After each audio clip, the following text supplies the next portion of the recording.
Bonjour. Je vais présenter pour les élèves de prépa HEC ou Cagnes et pour les admis sur titre une épreuve que j'aime beaucoup, que je trouve assez amusante. C'est l'épreuve d'entretien de schéma. Qu'est-ce qu'elle a de particulier? C'est le fameux CV projectif. Qu'est-ce que c'est que ce truc? Le CV projectif, c'est un CV que vous devez apporter, un curriculum vitae, que vous allez apporter à l'entretien et qui vous projette dans 10 ans.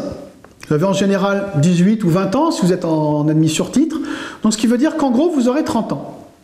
Il s'agit de vous projeter dans 10 années à 30 ans.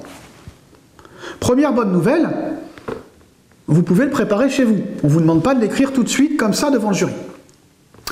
Deuxième bonne nouvelle, en réalité, ce n'est pas du tout une épreuve complexe qui a le mérite de vous obliger à réfléchir sur vous-même. On va vous demander où vous serez.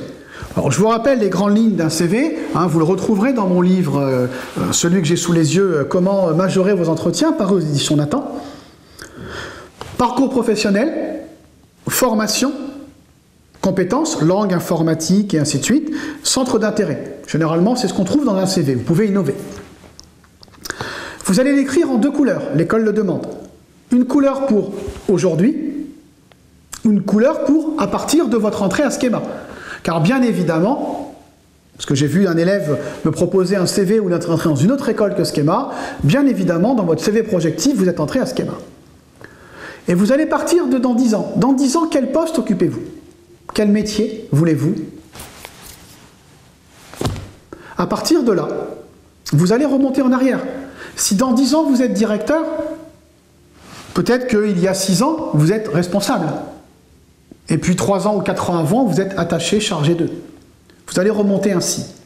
Mais il n'y a pas que le parcours pro, il y a le lieu. Vous n'êtes pas nécessairement en France, vous pouvez être à l'étranger. Et vous pouvez avoir voyagé, vous pouvez changer d'entreprise. Je vous recommande de mettre au moins une fois l'entreprise un peu connue, ce qui permettra de faciliter la vie du jury. Et puis parler de l'école, évidemment. Quel cours avez-vous suivi? Quel campus? Il y a notamment 3 campus à l'étranger à schéma. Vers lequel avez-vous votre centre d'intérêt?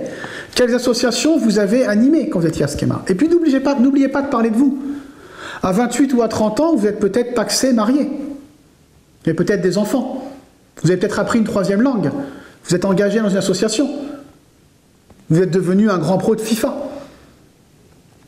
Je le dis avec sourire parce que cette épreuve propose un petit peu quand même, un peu d'humour et un petit peu de recul. Donc n'hésitez pas à reprendre une devise de quelqu'un qui m'était cher et qui disait humour, rigueur et imagination. Je crois que c'est ce qui caractérise l'épreuve de schéma. Vous pouvez la préparer facilement et ensuite, bien sûr, le CV servira de support en entretien. Comme pour les autres écoles de commerce, si vous voulez que je vous aide, si vous voulez que je vous aide à préparer schéma ou les autres, ne tardez pas à me contacter, je serai ravi de vous donner mes conseils en direct.